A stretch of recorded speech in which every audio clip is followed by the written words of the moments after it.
हिमाचल प्रदेश के राज्यसभा चुनाव में बड़ा उलटफेर देखने को मिला है और ये उलटफेर किस आधार पर है? क्या राज्यसभा चुनाव टाई हो सकता है? चुनाव की प्रक्रिया क्या होती है? टॉस के जरिए जो चुनाव हुआ वो कितना सही है? ऐसे तमाम सवाल हैं जिस पर हम बात करेंगे। सुप्रीम कोर्ट के अधिवक्ता हैं अश्वनी दुबे जी हमारे साथ। सर, ये जो राज्यसभा का चुनाव है, सबके जहन में इसकी प्रक्रिया और इसके टाई होने को लेकर सवाल है, क्या प्रोसेस है पूरा? देखिए, जब कभी ऐसा होता है कि राज्यसभा चुनाव में वोट डालने वाले जो वोटर्स हैं, जो चुने हुए प्रतिनिधि हैं, उनकी संख्या इक्वल होती है, तो फिर वो जो है टॉस के माध्यम से विनर का फैसला किया जाता है। जो रिटर्निंग ऑफिसर हैं, रिटर्निंग ऑफिसर टॉस करवाते हैं और उसके माध्यम से उस समय जो जिसका नाम आता है वो विजयी होता है।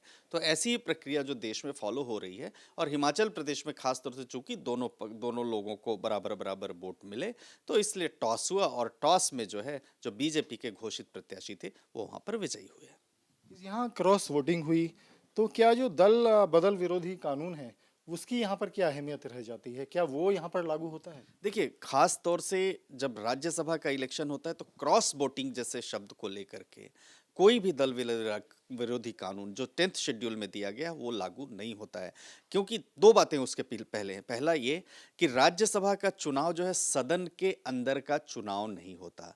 दूसरा, पॉलिटिकल पार्टी का जो व्हिप जारी होता है, पॉलिटिकल पार्टी का व्हिप जारी होता है सदन के अंदर उपस्थित रहने के लिए, सदन के अंदर मतदान करने के लिए, सदन के अंदर हिस्सा लेने के लिए।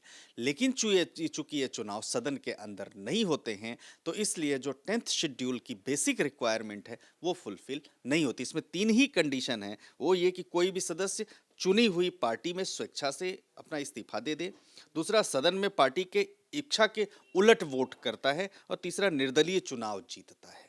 तो उन परिस्थितियों में तो आप जो है इसके एंटी डिफेक्शन लॉ लागू करेंगे, लेकिन क्रॉस वोटिंग को लेकर के यहाँ पर कोई ऐसा प्रावधान नहीं है जिससे एंटी डिफेक्शन लॉ लागू हो। अनुशासनात्मक कार्यवाही जरूर एक बात है जिसमें आप पार्टी की आइडियोलॉजी, पार्टी के जो सिद्धांत हैं, पार्टी की खिलाफत करते हैं, उन परिस्थितियों में जो चार में से एक उसमें कंडिका है 10th शेड्यूल में संविधान के, वो लागू हो सकता है। उसके तहत स्पीकर निर्णय ले सकता है। अगर और आसान शब्दों में कहें तो हिमाचल चुनाव को आपने देखा, तो इस हिमाचल चुनाव का जो फैसला है वो क्या है और क्या इसको चैलेंज किया जा सकता है किसी भी तरीके से कानून के जरिए या आपको सुप्रीम कोर्ट?